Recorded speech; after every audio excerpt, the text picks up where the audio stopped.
Hello, Pat. Yes, sir. Welcome. Yeah, thank you for the opportunity. Okay, so I hope I can hear now. Okay. Hold on one second. I just want to share the presentation. Yeah. So can we see the slide? Yes, I can see it. Yes. Okay. Yes. Okay. Thank you. So basically, I want to share a few thoughts on the advocacy campaign as far as networking and partnership is concerned. So basically, this is just about what I do. I coordinate the Strategic Youth Network for Development. I'm also a youth master trainer on climate change and also a national SDGs champion advocate. So this is just basically about my organization. So my organization basically is a youth-led oriented NGO, which focuses primarily on contributing to ensuring good governance in the natural resources and environmental sector through active youth inclusion. So our main position or window of entry has to do with the inclusion of young people. So SYND also convenes the Youth in Natural Resources and Environmental Governance platform in Ghana. So basically, it's a platform that seeks to bring young people together to learn and share knowledge and experiences on natural resource and environmental issues, as well as organize joint campaigns in a concerted manner. At SYND, we focus on 4 thematic areas, namely climate change, biodiversity, forestry, and then renewable energy. The next slide basically shows some pictures of the work we do. So we do 2 main levels of engagement. One has to do with policy level engagement, and the second level has to do with community level engagement. So on the top left, we see one of our new campaigns, which is Children for Climate Action, where we are empowering children, to be climate activists, so they can also go out there and then become the champions in climate activities. We also do campaigns on the streets where we march calling on global leaders and also our national leaders to commit to their own pledges in the fight against climate change, and largely to also ensure environmental sustainability. So basically, these are just a few pictures to demonstrate the work we do. This next slide. Now let's zoom into the thrust of our discussion this morning. So we're looking at networking and then partnership. So what I'm doing here is to basically share what we mean by networking and then also what we mean by partnership. So there are different definitions, when it comes to some of these terminologies, but I just pick these 2 for the purposes of our conversation. Networking is the action or process of interacting with others to exchange information and develop professional or social contact. So if we want to network, as far as our campaign is concerned or advocacy is concerned, the whole idea is a process or an action to interact with some key partners or stakeholders as a way to exchange information and then develop professional or social contact. Partnership, on the other hand, simply means an association of 2 or more people as partners, towards achieving a common agenda. So partnership is about bringing 2 or more people together.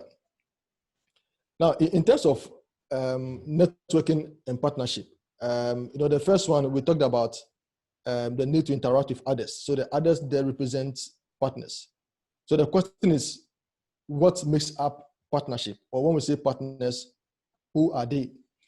Partners usually can be broken into 4 broad areas. One broad area is government, into brackets, the MDAs. So MDAs, we are talking about the ministries, departments, and agencies.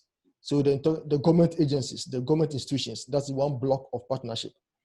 The second block is CSOs, that is civil society organizations, NGOs, and then organized groups. So you can have organized groups like women groups, youth groups. You can also have, like religious organizations. You can also have keep fit clubs. So organized groups that are not necessarily registered, can be regarded as partners. The third group is what I classify as a private sector, who are increasingly becoming very relevant in our development agenda. And then the last group is media, media partners, which we often see on our TV stations. Normally, when there's an advert or there's a program, you hear the advert saying that media partners. So the media is supporting some interventions. So the media also plays a very key role when it comes to the issue of partnership. Now, what is the importance of networking or partnership? Because if you want to go into networking or go into advocacy or go into partnership, you must first understand why it is important and what's the relevance. The first importance is that it's very easy to get started with whatever idea or ambition you have if you use the pathway of networking or partnership, because you're going to get other people to support your cause. So it becomes very easy to start whatever advocacy you want to do. So secondly, the second importance of networking or partnership has to do with sharing the burden or dream. You may be the person with the burden or the idea or the passion or the vision, but you cannot be the only person carrying the burden. You need other people to support you in whatever you do.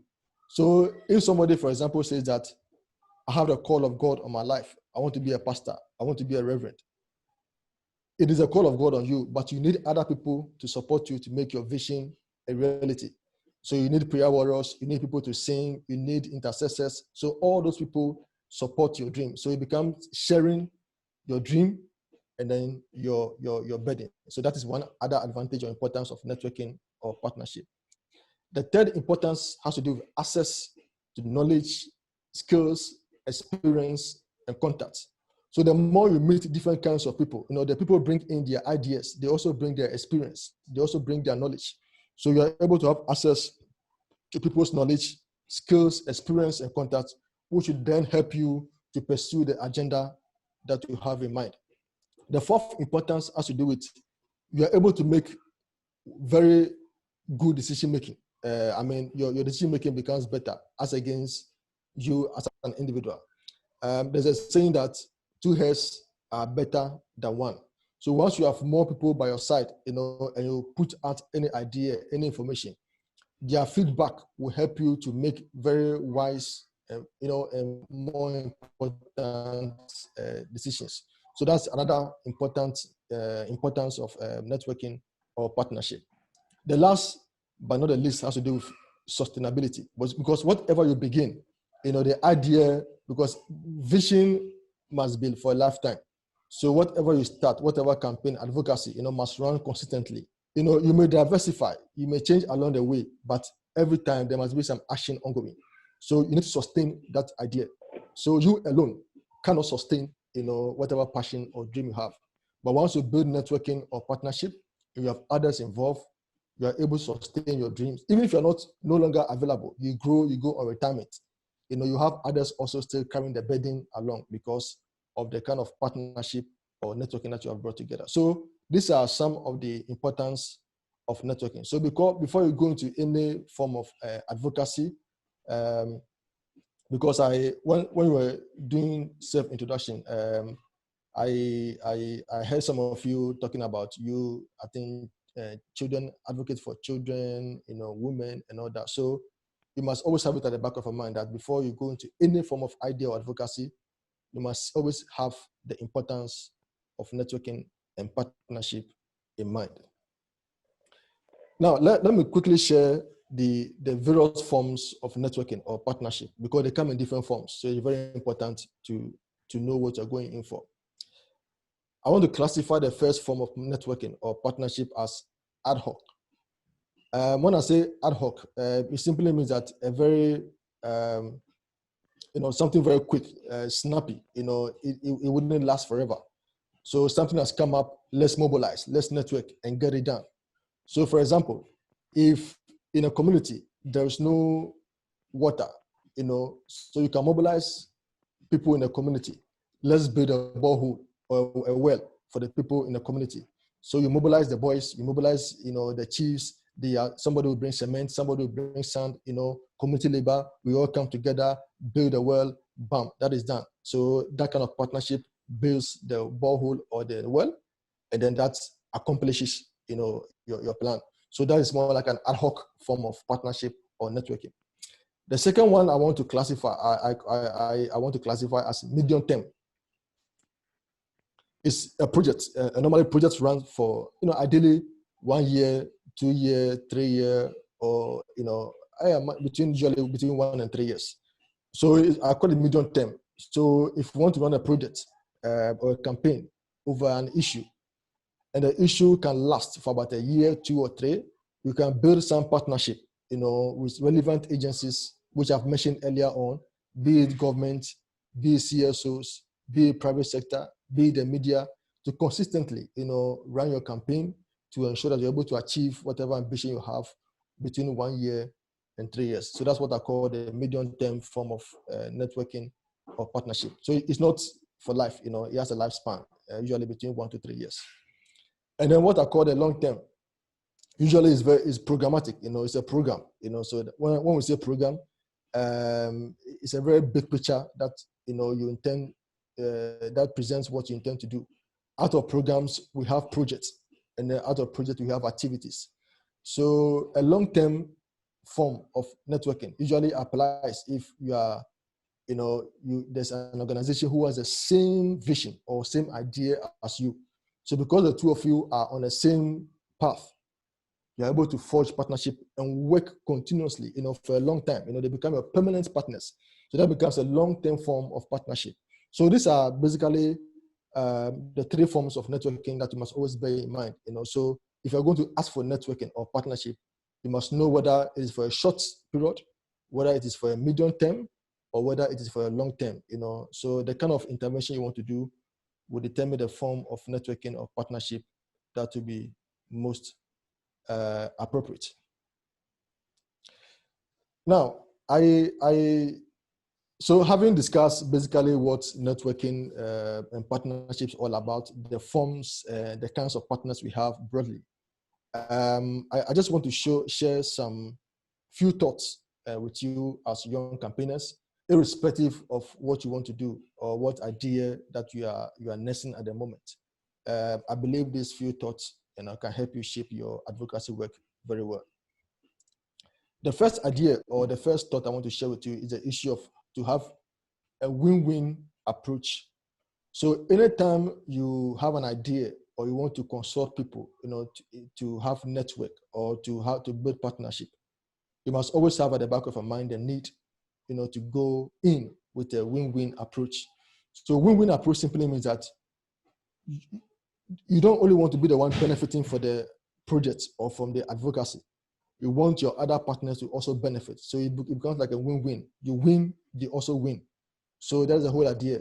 Sometimes people go into partnership, they look at what will benefit them, but they're not also looking at what will benefit the other parties. So once you do that, the possibility of getting their support will be very limited because people always go into partnership looking at what will bring benefit to them. So we normally call it share benefit, so all parties will be satisfied, will be happy that, okay, we all contributed our little effort to fulfilling this particular assignment or this particular advocacy campaign. So always have it at the back of your mind that before you go into any form of partnership, you must go in with a win-win approach. Sometimes people may not even realize that it will benefit them. So once you draw their attention to it, that will even influence them to support you in whatever campaign that you have to do. Secondly, the second thought I want to share has to do with the need to have a clearly defined goal or objective. So before you think of contacting anybody based on a campaign you want to run, you yourself must have a clearly defined goal or objective. What do you want to do? What do you want to achieve? What will be the benefits of what you are doing to the community or even to your partners? So they have to be clearly defined. So when you present your issue to the people, the possibility of them coming on board will be high because they can deduce that what you want to do has been clearly defined. So, and when it fits into their plans, into the agenda, then they can also come on board and partner you to achieve your desire or your objective. The third thought I want to share has to do with the need to demonstrate your worth. Because, these days people are very careful with what they spend their time and resources on. So you don't just go and knock on people's door and expect them to grant you audience. Because sometimes they want to see, how do you justify or how do you convince them that they giving you, time will not lead to wasting their time or their energy? So what value do you carry? What is your worth? What do you have to demonstrate? What do you have to present? What is your value? So if you don't value yourself, others wouldn't value you. So once you have that, show, okay, this is what I have. These are my skills. These are my abilities. This is the knowledge I have, which I want to bring on board to support this particular agenda to the benefit of the community and the nation as a whole. So you must always be willing or ready to demonstrate your worth. The last thought I want to share has to do with the need to offer value addition. So in this regard, sometimes you can see partners doing their own campaigns or doing their own activities. So in this case, if you identify what they are doing, sometimes there's a saying that there's no need to reinvent the wheel. You don't have to start a new process when what you want to do is already being done. So you can also go meet them and tell them, okay, you are doing A, B, C, D. I'm interested to do what you are doing. This is what I have to bring on board. I don't have the money. I don't have enough resources, but I have the skill. I have the knowledge. I have the expertise. I have friends I can bring on board to help achieve this common agenda. So you must also be willing to offer some value to the process. So that offer can open doors for you to build more partnership or network in order to achieve common goals and common agenda.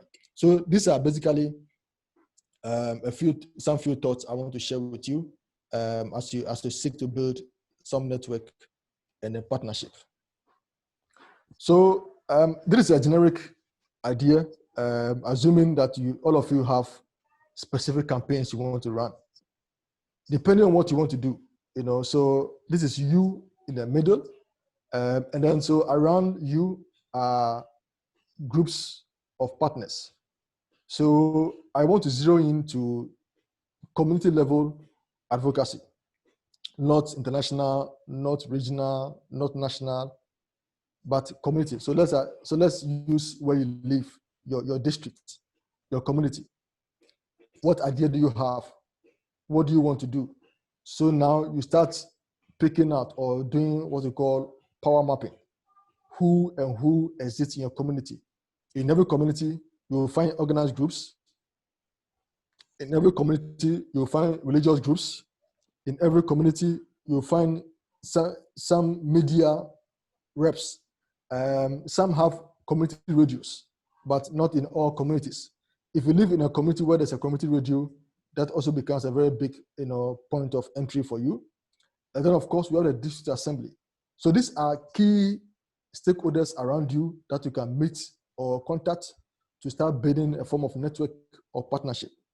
For example, the district assembly is required, to organize what we call town hall meetings, to share with people in the community or in the district their plans for the community, what they want to do, their vision, and then seek input and concerns from the people.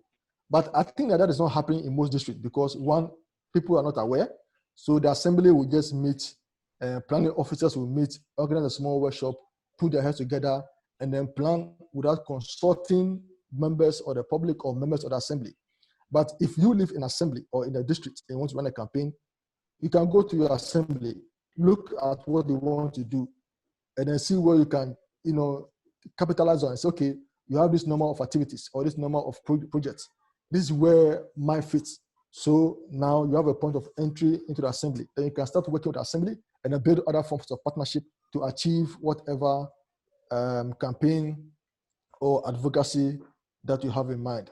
And one thing you must also bear in mind is that the assemblies by law are required to every year publish what we call the annual progress report, that is APR. So all the assemblies in Ghana every year are required to submit a report to the national level, to the National Development Planning Commission, that's the NDPC. So NDPC is now responsible to collate all these reports from assemblies and put them together into one report called the Annual Progress Report, the National Report, to give us an overview of how we are progressing as a nation as far as our development is concerned. So if you are able to engage your assembly, your activities will likely reflect in the report, and which you may likely also reflect in the national report. So that also becomes a basis for you to use to even attract funding. That, okay, the things you are doing have been captured in the assembly's report.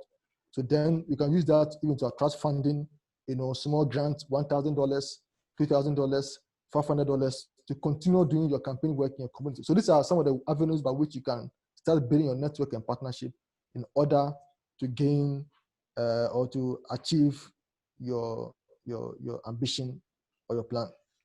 So finally, let me just share a couple of recommendations for you to consider in the wake of developing your campaign plan. Number one, I mentioned before that you must have a clearly defined goal and objective. So you must have an action plan with a very clearly defined goal and objective. So anybody who picks your plan knows exactly what you want to do, because your plan must speak for itself. So number one, you must have a clearly defined action plan bordering on your goal or objective. Number two, you must also identify and build a working relationship with like-minded partners. So whatever you want to do, you'll find people doing them, or you may find people who also intend to do them. So you have to identify, do a form of mapping, to identify them, contact them, and build some working relationship, and see how you can come together to pull your resources together to achieve the particular campaign that you want to pursue or advocacy that you want to embark on. Number three, as young people, you must also be able to mobilize other young people as a support base, because you need numbers. Advocacy is actually about numbers, because the more people you have, the more you get attention. So once you're able to build a base, get your friends involved, let them appreciate what you're doing. Some of them may just be there for you. And sometimes we underestimate what our friends can do for us. Even sharing what you do on their social media platforms, it's a way of support. So whatever you do, whatever campaign you run on, your friends can be a form of a support base for what you are doing, and then it can also help you to increase your publicity in order to attract other partners to pursue your agenda. Again, I also want to recommend the need to develop specific messages on community development issues targeting politicians, especially when we are in this year of election. You don't need to be a politician in order to make demands, because the question is that, or the issue is that, depending on how things roll out, politicians will now come to us seeking our vote, campaign for me or vote for me, and I'll do ABCD for you. On the other hand, can we also present what we need to them for them to do? Not telling them to not just waiting for them to come and give us promises. But we can also have what we need. You prioritize. What do we need at this point in our community? What are the crucial things we need? You prioritize. Of course, every community has so many needs, but are there things we need? If you live in a community where there's no water, water should be a priority. If there are some things that are not going on well, you prioritize them, and then you can also now organize what we call a meeting with all the political candidates, irrespective of the party, because this is a time to also get their attention. So once you engage them one-on-one, you present your issues. It doesn't matter who wins the election, either as the MP or the DC or the MC, it doesn't matter. What we want is that we have an agenda to develop our community. These are our issues. So let us meet and then see how best we can work together to achieve the needs in our community. And then, okay, so that also fits into the last recommendation. They need to organize face-to-face meeting with politicians. Usually this doesn't happen. It's the politicians who organize a meeting and then call people to come. But as a campaigner, you can also take the initiative to mobilize people in your community. You look for a hall, town hall meeting. You gather, let them come and tell them these are the issues we need in our community. As young people, these are our major concerns. What can you do about them when you come into office? So you have that dialogue with them, engage them. Because sometimes we assume that they know all our problems, which may not be true. But once you engage them one-on-one, then they can begin to appreciate your major concerns, so that if any of them comes into office as a DC, MC, MP, or whatever, at least they can have that at the back of their mind. These are the issues we agreed on, so that can become a basis to achieve whatever you want to achieve. So basically, these are some few ideas or thoughts I want to share with you when it comes to networking and partnership in advocacy work. Thank you for your attention. Thank you so much, Chibeze, for the presentation. You will now be gearing towards our Q&A. So we are waiting for the questions from anyone, and if you have them, you can kindly put the question in the chat box, or you can raise your hand. Then would also permit you to ask your question. So just like today's session being on networking and partnership, so what exactly do you have to say? Any question from any of the participants? You can raise your hand, I will unmute you, then you ask your question. Or you can either put it in the chat box for everyone to see, and I'll read it out to Chibeze so that he takes notes of it.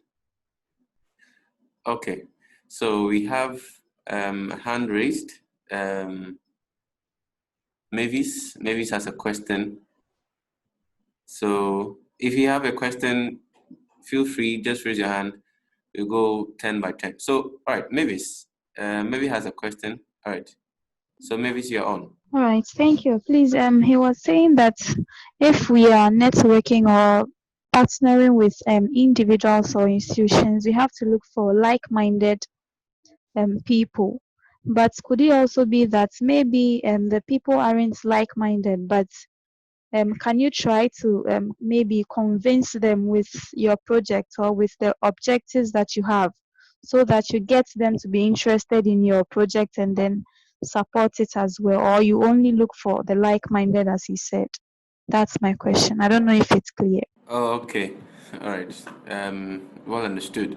Chibeze, Chibeze would have to respond to that briefly. Yes. Thank you, Mavis, for your question. Well, it is also possible to reach out to people, quote unquote, who are not like-minded, to convince them to join your work. But if you look at both options, what it means that you have to spend more time convincing people to believe in what you do. And usually when you're convincing people, they may not be too sure of what you want to do. So they will basically sit on a fence to see whether what you are doing will make sense to them or not. So it's possible, but it will cost you more time, more energy, more effort.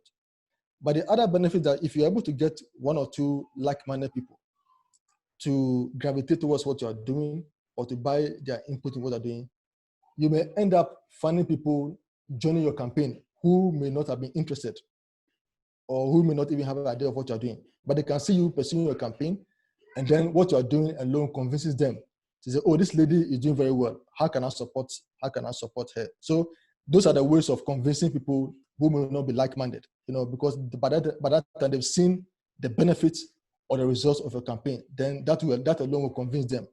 But if you are now going to convince them, it may be a bit difficult. That's why I'm saying that to start with, go for like-minded people, and then as you make progress, those who don't have, who are not like-minded, will by the basis of your results and your achievements, come and support you when you call upon them. So that is, for me, why I choose like-minded people. Thank you. All right, thank you very much, Chibeze. All right, Audrey has a question. So Audrey, Yeah, you can ask your question. Yeah. I want to ask, Chibeze, thanks for the great presentation, though.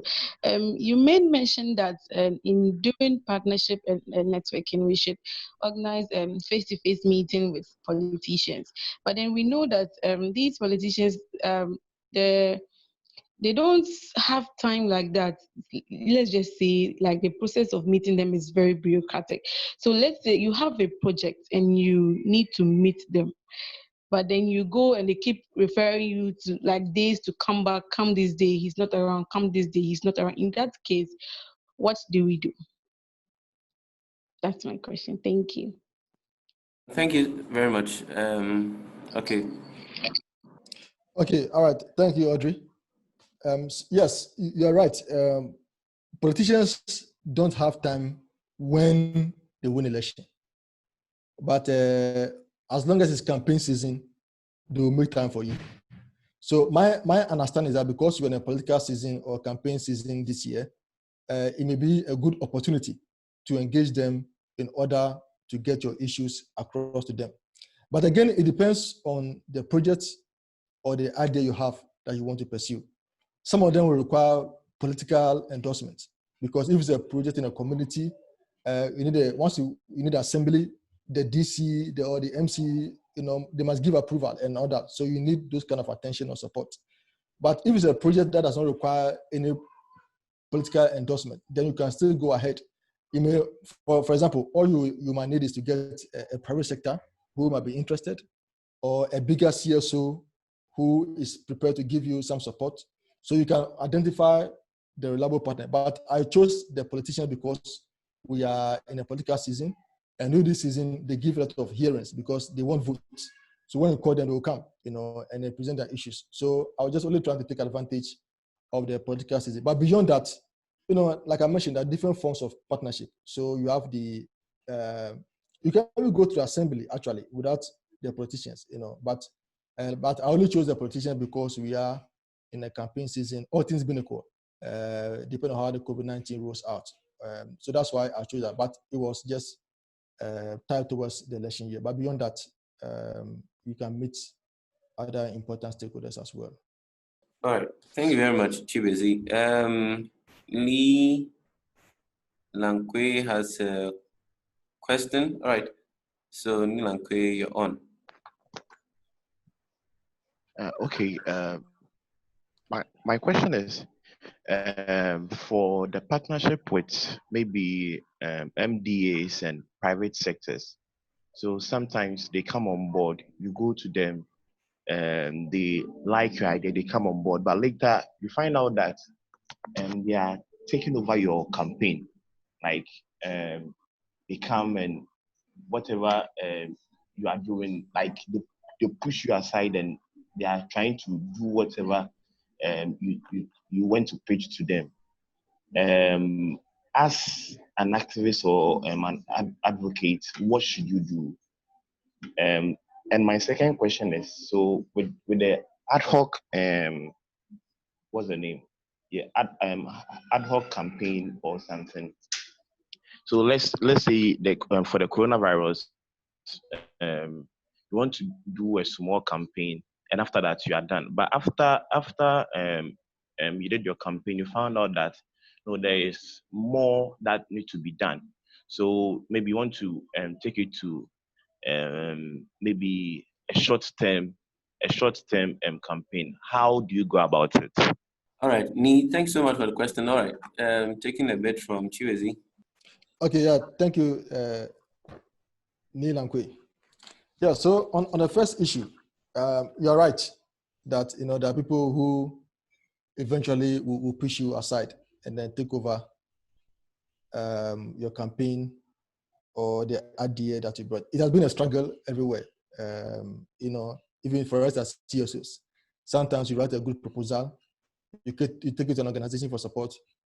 They'll tell you, oh, we don't have money to support you, or we're not interested. And then only for you to sit back and then say that, oh, what you said, what they told they cannot do, now they themselves have taken it up and then they're running it. And they might even change the name or the concept, and then roll it out. So it's the truth. I mean, it happens, a lot in the industry. But that said, that should not by itself also stop you from doing what you have to do. Because one thing that personally I've learned to do or to witness is that, or experience, is that if you are passionate about something, you don't let the behavior of others shoot down your ambition. You continue your ambition. I mean, if the door closes or they push you aside, fine, that is unfortunate, but still keep pursuing, look for other partners and move on. Eventually, you'll find, some good partners who will push you and then, help you achieve your idea. The most important thing that in all of this is that, one, you should be trying to build your lessons, your knowledge, and the skills that you tend to get in all this engagement, both the good, the bad, and the ugly, because eventually they're going to strengthen your future campaign. Because honestly, someone will push you aside and take over your idea. But one other option that you can also use to water down some of these possibilities is that usually somebody may tell you, okay, why don't you go and register or get a patent right, the trademark, etc. That becomes more like a business case. But if you start something small with your friends, and you start gradually, your social media campaign, or you door to door, you are talking to people, you go to a school, you educate the children, then you are writing your own report, you are publishing your own report. So before you meet the private sector or the big guys, by that time you have done all those interventions. So people get to know you and what you are doing. So that again by itself builds some credibility around you, and that puts a bit of fear into anybody who wants to steal like that, because they know that, okay, this person before he came to us has already been acknowledged and recognized at the community level because of what he or she is doing. So I do advise that it's good to start some underground work and get some grounding before you go and meet the big guys who may likely steal your idea. We don't have control over that. Sometimes you don't have control over everything, and I have to be honest with you. But you do your homework and carry the burden, learn, and then be the best you can be, and then move forward from there. On the second issue, in terms of moving from ad hoc to short term, it's very possible. Sometimes you can have an idea that I want to do this within 1 month or 2 months. But when you start, you may even have more partners coming on board who may be interested. Oh, we like your idea. We like what you're doing. Can we support? How do we support? Can you continue that? Can you expand? So that should not limit you. So you may go in there, say, oh, this is my idea for just one month or 2 months. Once you are done, that's it. But when the partners get excited and they are happy to pump in more resources, then voila, you are good to go. So when I say ad hoc, it doesn't mean that you limit yourself to ad hoc. You start, but when there's a possibility to scale up and continue, please give it all you can. Because after all, it is your vision and your dream you are pursuing. Thank you. All right. Thank you so much, Chibeze. Okay, Mavis has a question. We'll take that shortly. Yeah. Okay. Mavis, you're on. Okay. So please, with regards to the meeting the politicians again, I don't know if I missed it, but what if you meet them and they aren't willing to support, or they aren't willing to allow you into a certain community or a certain constituency you want to have your program? Do you have to quit, or you have to partner other influencers in the community? That's my question. Okay, thank you very much, Mavis. Okay, all right. Thank you, Mavis, for your question. If you ask me, in terms of my personal experience, I would say that when it comes to development work, as much as possible, we should not dwell on politicians or engage politicians, because we know that when it comes to campaign, they are very quick to give us all the promises, but when they come to office, they do otherwise. But the reason why I mention politicians is because we are in a campaign season. At least they must hear what the people have in mind. Normally, politicians will mount, they organize groups, they will bring people to come to a hall, and they will tell the people what the politicians want to do.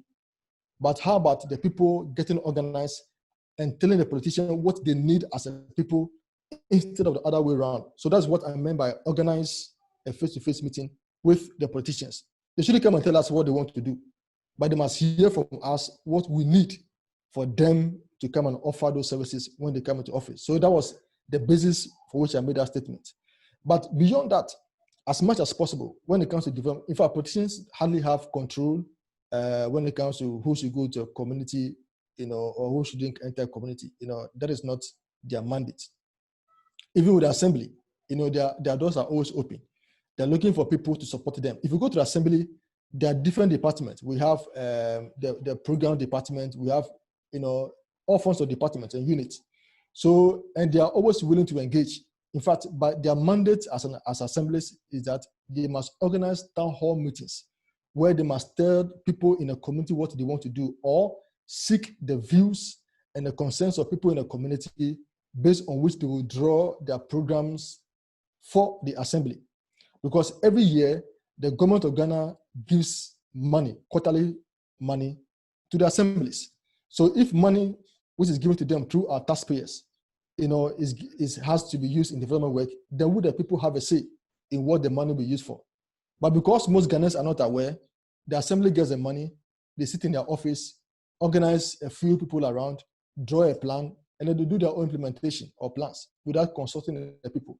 But once you live in a district or live in a community, based on the knowledge and information you have, you can now go to the assembly and tell them what you want to do. In fact, you have the right to see the plans or the programs of your assembly, and then to see how you can contribute to the process. So, so whatever project you have, I wish you had mentioned perhaps a project or idea you have, so you can have more like a practical experience, how you can take forward.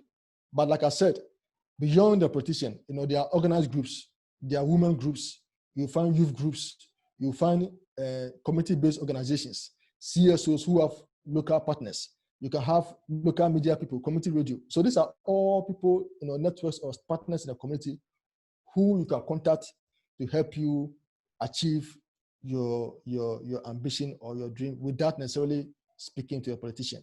I hope I'm clear. Otherwise, if you have any idea or any plan, maybe, or any project, if you can share that, then I can perhaps give you some specific guidance on that. Thank you. Thank you very much, Chibeze. We have Patience. Patience, okay. For the discussion paper. So mine is the little contribution to what Chibeze said earlier. I think these politicians, one thing they don't like is people like, nobody wants to work there. They say better place in public or something. So I think social media will work fine very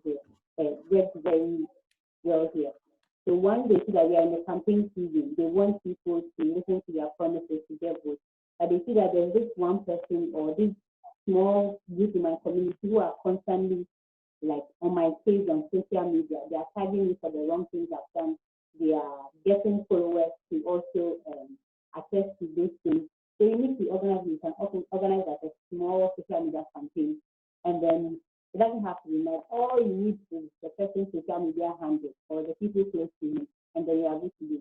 Once you see that the person tells me, oh, we don't have votes, and this man is always campaigning, making promises, they get one person to share, one person to follow. Once you get to that, I think you can get that. I don't know if it's just a picture, but then that's a way you can also get the attention of politicians.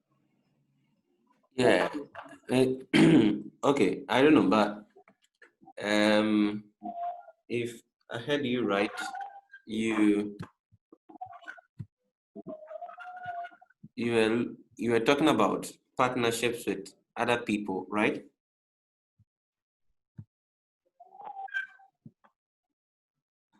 Are you talking to me? Yes. The voice was a little bit hazy, so it wasn't so clear. But I was talking about social media campaigns. okay. She asked that when it comes to the politicians not giving you the attention you need, and I'm saying that you can organize a small campaign on social media. All you need is their social media handle, and then you are good to go. So you can tag them for the all the things they are not doing right in your community. And then once they see that it comes once, twice, and people start sharing, people start commenting, you can sort of get their attention to what it is that you want them to know. Oh, okay. I hope it's Okay. Okay. So, Pat was talking about social media campaign and how to also engage the politicians. Realize that they have been, some of them are on social media, so we can possibly tag them and to draw their attention.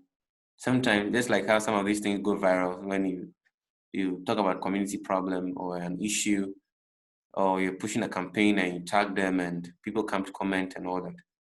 That's fine. I wish Chibeze, I would like Chibeze to touch on a few areas like looking at networking. We would also be looking at, so there's an issue raised about people who want to support taking over the initiative, leaving us out in the process. I don't know if Chibeze can share some donor organizations that we can go to seek for funding. Some of them that are known that we as young people have no knowledge of. If you can share some of them with us, so we know some donor organizations that have some funds for young people and also to support our initiatives. And also some of the platforms that we can join where we would have like-minded people to easily associate with. So you mentioned associating with like-minded people in order to carry out a project. We want to know if there are existing platforms for the various campaigns that we might want to push. Let's say, for instance, we want to do climate change. Is there a platform like that? If you want to do something on child education, is there something on that? If you want to do something on human rights, is there something on it? If you want to do something on agriculture, are there existing platforms that we can easily associate with so that we can push our agenda or even implement our projects?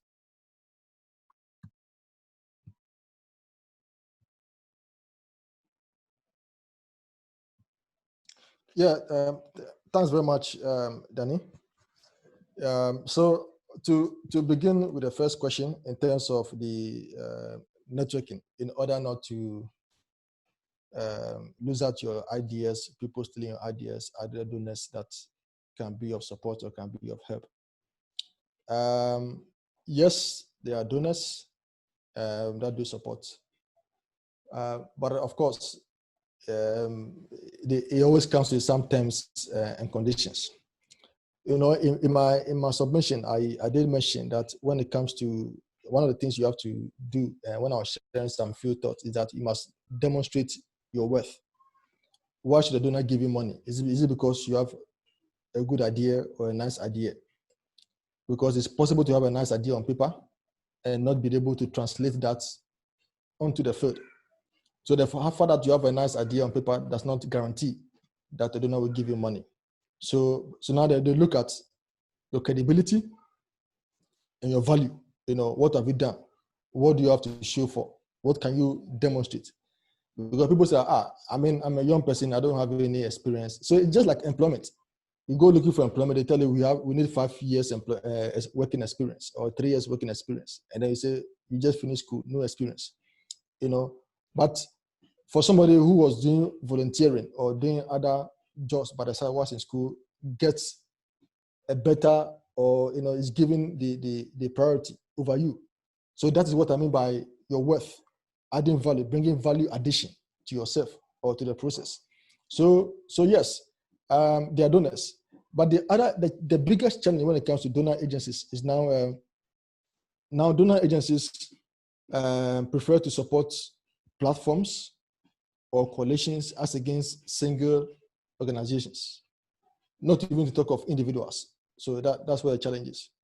So because they want to ensure whatever they give or they do has a rippling effect or cascading effect to the broader society. If they support a coalition, then the impact will be greater as compared to supporting an individual organization. So that's number one. Number two,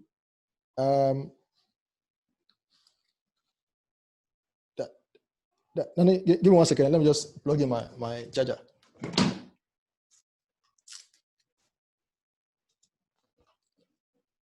Hello, can you hear me, Danny? Yes, I can hear you. Yeah, a second. Let me just plug in my charger. Oh, okay, all right. All right, so if there are any questions you want to ask, their concerns you want to raise, you can use the group chat box, or you can raise your hand, then you'll be unmuted so that you can ask your question. So we are getting to the end of the program. Patients will be taken over shortly. So okay, are we good to go? yes, please, you are. Okay, so but because I work more on environmental issues, climate change and stuff, I know of donor agencies that support grassroots level advocacy. So usually the terms and conditions are not as stringent as the normal, a normal, a donor agency. So their aim is to support grassroots advocacy level movements. So they can support you with $5,000 or $10,000. You don't have to be registered. They only want organized young people who are together to champion a common, advocacy on climate change or environmental issues in a community. So that is the Green Grants Fund, GGF. I know that one for a fact. But even for them, before you can access their funding, it comes through recommendation. You need an advisor to recommend you to them. And then so they have advisors, in different parts of the world. So then somebody must be able to advise that, okay, I know this group, so I'm vouching for them. That is the simplest one. For the rest, you have to go through a lot of, stringent approaches. So it's not quite friendly for young people. But at the local level, you can look at the low-hanging fruits. Contact some, what do you call it? Private sector who may have corporate social responsibility.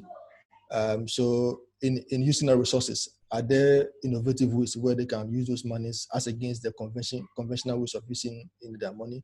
So it's about packaging your ideas to them and seeing how best you can roll that one out. So when it comes to donors, it's not as easy as it is now, especially when Ghana is now a lower middle income country, and we're also talking about Ghana beyond aid. So it has affected donor inflows into the country. So that is what it is when it comes to networking.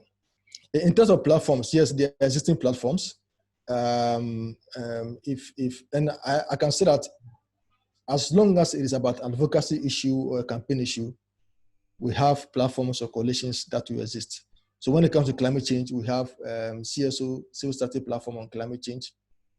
That's the Go13 platform on climate change. There are other platforms also on climate change, youth-oriented platforms on climate change. So yes, they exist. If it's on Greek, I know a group that is on it's a platform on a Greek. So there are different platforms. So those are the like-minded people you need that can help you to run your campaign or your advocacy work. So yes, they do exist.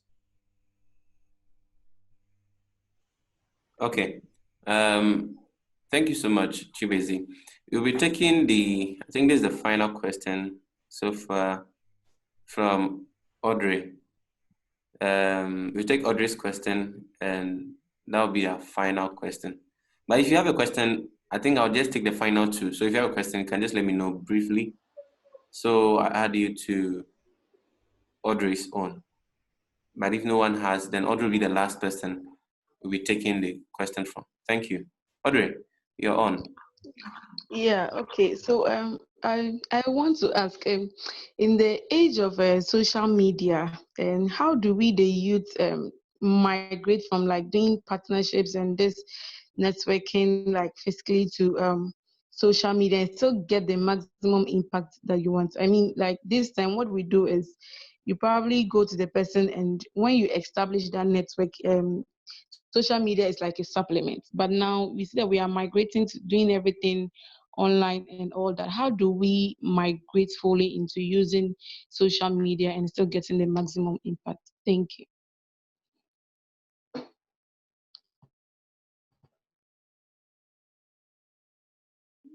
Thank you very much, Audrey. Chibeze will be taking his final bit on this. Yes, thank you, Audrey, for this wonderful question. So the importance of social media, I mean, there's no two ways about it. I mean, these days, everybody has been forced to migrate, onto online platforms thanks to COVID-19. So Audrey, yes,